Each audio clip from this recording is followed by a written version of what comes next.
Sacela ke siphinde sithandaze kwakhona. Father God, in Jesus mighty name ndiyathandaza uNkulunkulu omayingcwele phezulu empilo egameni likaJesu waseNazaretha. Nantsi impilo yomntwana wakho uNkulunkulu omayingcwele, mncede Jehova ophilayo egameni likaYesu Kristu waseNazaretha. Apho phelule ngamandla khona, yiba ngamandla wena somandla egameni likaJesu Kristu waseNazaretha. Onke nje amandla kaSathane, yonke imimoya yobumnyama ehlasela lo mzimba, ehlasela lempilo emaphupheni, ehlasela lempilo kuko konke kwenzayo evalayo apha uvula khona. In the name of Jesus Christ of Nazareth, ndiyayiqhekeza lo mimoya leyo egameni likaYesu Kristu waseNazaretha. Utshilo wena Nkosi yami ezwini la, wathi whatever we touch with our hands, Nkosi engcwele wena uyayingcwalisa Nkulunkulu namandla and you multiply it.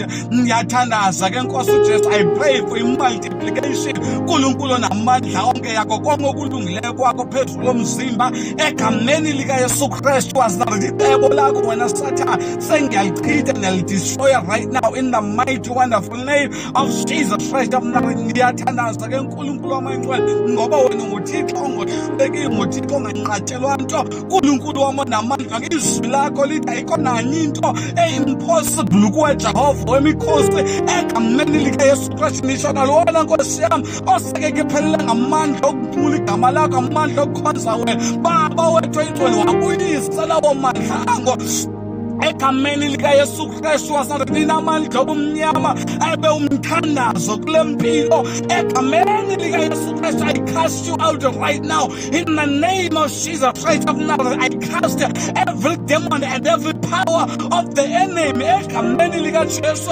waseNazaretha. Amandla akho oyingcwele, amandla evuselelo yakho ayawugcwalisa lo mzimba in Jesus mighty name. Nditsho nalona ebeseke limele kangakanani enhliziyweni yakhe, elinyazwe ngamandla esono, elinyazwe izenzo zethu singabazalwane, elinyazwe ukuhletywa, elinyazwe ukuthetha kabuhlungu, elinyazwe ifamily yakhe. Ngena uphilise wena Nkosi uJesu, ngoba izwi lakho lithi umoya wenkosi uphezu kwami ukuba ndiphilise abanhliziyo zityumkileyo.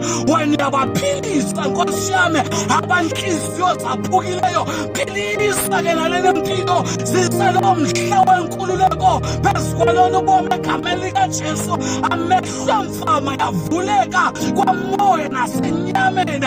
Baba wethu onamandla onke, uyawenza wakho umsebenzi wena ngegama likaJesu Kristu waseNazaretha. Ndiyakholwa moya oyingcwele ukuthi uyawenza wakho umsebenzi. Izwi lakho Thixo namandla umntwana ke selishumayela. Baba wethu onamandla, sendiyathandaza esasebenzela wena umntwana wakho Thixo wami namandla. Buyisa amandla amatsha ngegama likaJesu Kristu waseNazaretha.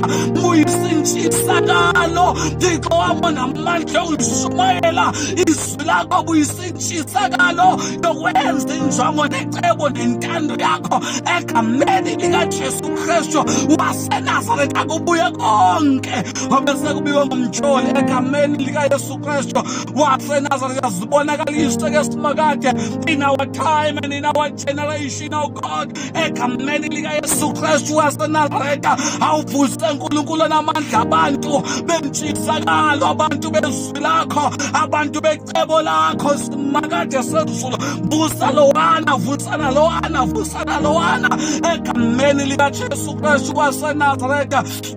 As the wounded warriors, my Father, I pray for them egameni likaJesu.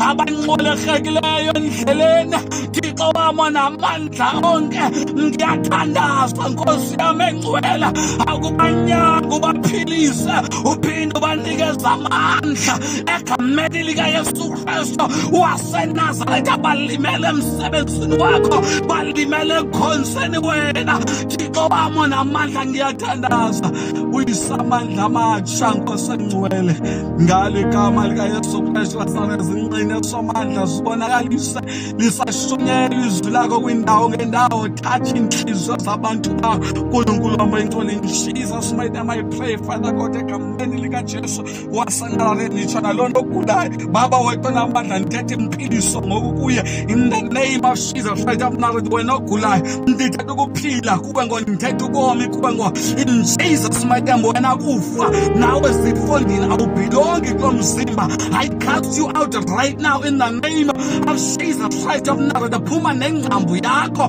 egameni likaYesu Kristu waseNazareth. Ngithetha ubomi, ngithetha ukuphila phezulu komzimba, ukuphila emoyeni, ukuphila enyameni, ukuphila spiritual, ukuphila kwesoul yakho mntanakho Jesu egameni nasegunyeni likaYesu Kristu. We thank you Holy Spirit ngenkululeko yakho nangamandla akho egameni likaYesu Kristu. Nceda ke Nkosi Jesu impilo zethu sibe nokukukhonza siqinisekile ngalo igama likaJesu. We thank you Lord Jesus in Jesus mighty name. Amen.